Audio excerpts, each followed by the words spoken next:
Hey, what's up? It's Abby. I'm the newest member of the Bert Show. Very nice to virtually meet you. Welcome to my hometown of Jacksonville, Florida.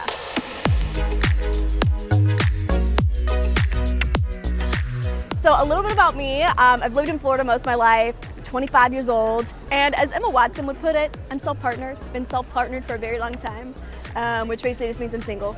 And I'm trying to change that. It's not going well. I'm on literally every dating app from Farmers Only to Hinge. Surprisingly, most of my trauma is from Hinge. Bumble's great. Shout out Bumble. It's hard to get those guys out though. They're hot, but they don't want to go on dates. But whichever one Mr. Right is on, that'll be my favorite. I would say my biggest fear is never being in love, never falling in love. The two things on my bucket list: see Taylor Swift live and trick a man into loving me. That's all I want out of life. So Taylor Swift is by far my favorite artist. She's like a mood ring. I'm seeing her this summer. I can't wait. It's the first time I've ever seen her live. I got a lot of bad habits, but I would say my worst one is shopping way too much at Target. This is where dreams come true. This is also how I land my Target sponsorship.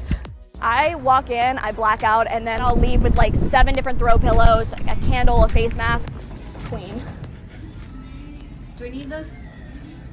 Yeah. I need some foliage for my new apartment. I just love limes. I have good lighting in my apartment. I'll pay anything for that. It really is just like unnecessary spending, but I kind of like it. So what does my dream date look like? Well, it depends. Are we talking about looks or are we talking about what we're doing? Because if we're talking about looks, so I got range. You know what I mean? Like sexy is sexy. Michael B. Jordan, sexy. Harry Styles, sexy. Riley Green, very sexy. But if we're talking about like what we're doing, this would actually be my perfect date. A nice patio, maybe some live music, and a really good Mai Tai, money. I'm a simple gal. So my perfect like night out with friends definitely begins with like a nice workout, so we're feeling good for the rest of the day, like brunch plans or something. And then I like to go to a bar where you can dance. I think clubs are a little like too intense for me. So like a bar with good music, where there's lots of men, available men. Taking these to all my friends, me and my liver. And then being in bed by 12:30 with my cat. So I have a podcast called The Breakup Breakdown, and while it's like a lot of really crazy stories about messy breakups and relationships, I'm also really passionate about giving back, and so every single week we raise awareness for a different domestic violence shelter throughout the country. I think it's really important while we're putting a spotlight on different relationships that we also help people in the most vulnerable relationships and vulnerable times in their life. Faith has always been a really big and complicated part of my life, and so I've always loved really investing time back in younger girls. I don't have like a younger sister or anything, so I actually volunteer at my church with a group of high school aged young ladies, and they become really close to me. They're like my little sisters.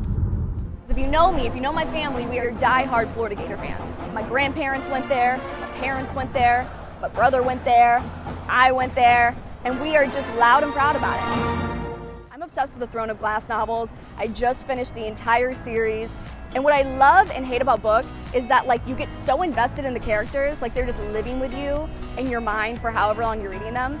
And then you end the series and they're just like gone and it feels like a death. So currently I'm like rereading the books, trying to bring the characters back to life again. It's not healthy. I need to go out in the real world and be with real people.